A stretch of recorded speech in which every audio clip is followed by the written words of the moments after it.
अनीस साहब, जीवन साथी प्लान्स के बारे में बताइएगा।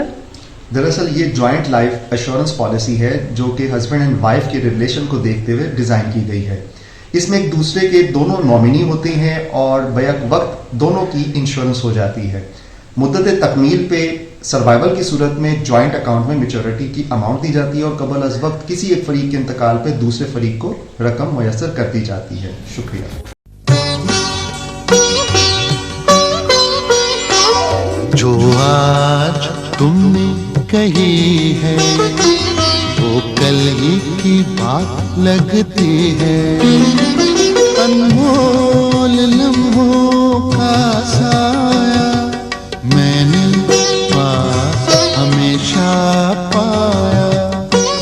स्टेट लाइफ का जीवन साथी मंसूबा, एक पॉलिसी में आप दोनों का तहफ़्फ़ुज़। तन्हा नहीं अब जिंदगी जीवन साथी।